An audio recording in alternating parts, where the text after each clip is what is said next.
Welcome back to Tipping Point. I'm your host, Kara McKinney. Now, I'm not the one for taking bets or for putting money on the line, but I have to ask, do you think the ATF will be showing up to any of their doorsteps anytime soon?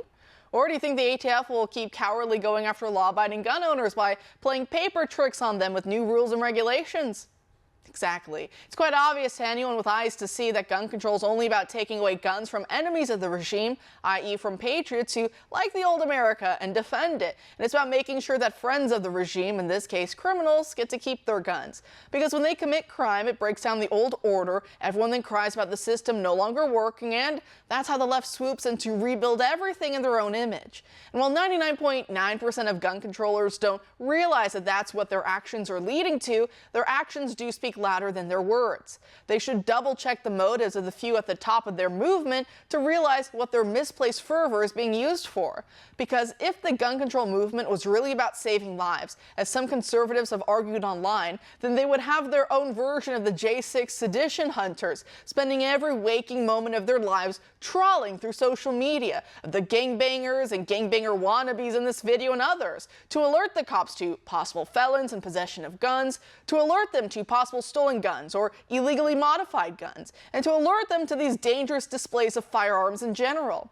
Any good gun owner knows you must have absolute respect for the lethal power of your gun. It is not a toy to be played with, or to show off, or to use to intimidate some guy you have beef with. That's how people get killed. But again, the Every Town for Gun Safety moms and the rest will completely ignore all this and the death that's obvious in the streets of big cities just so they can support the ATF using underhanded methods to rob law-abiding gun owners of their Second Amendment rights. To that point, our next guest tonight is warning about issues with the Bureau's e-form system and what deeper trouble that could spell. Joining us now to discuss what he writes about in this piece for Ammo Land is John Crump, a Special Projects Coordinator for Gun Owners of America. John, thanks for being here tonight.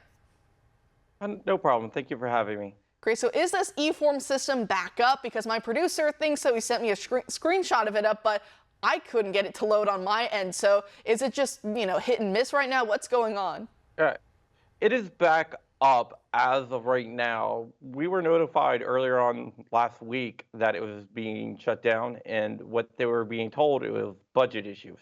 Come to find out, that's probably not the reason. We still don't have 100% certain reason why it was shut down, but they did shut it down. Congress got a hold of my article, and some other people reached out to Congress, and some congressmen reached out to us, and they started calling Steve Dettelbach, who's the head of the ATF.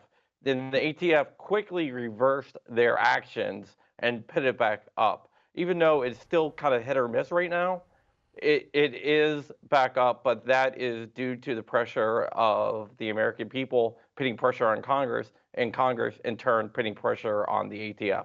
There was a letter sent over the weekend to Steve Dettelbach asking him why they shut it down, why wasn't anyone notified that they were being shut down besides behind the scenes, and what they will do to make sure that doesn't happen again. The ATF has not answered that, but apparently they're going to be doing a town hall about the shutdown and how to avoid it in the future.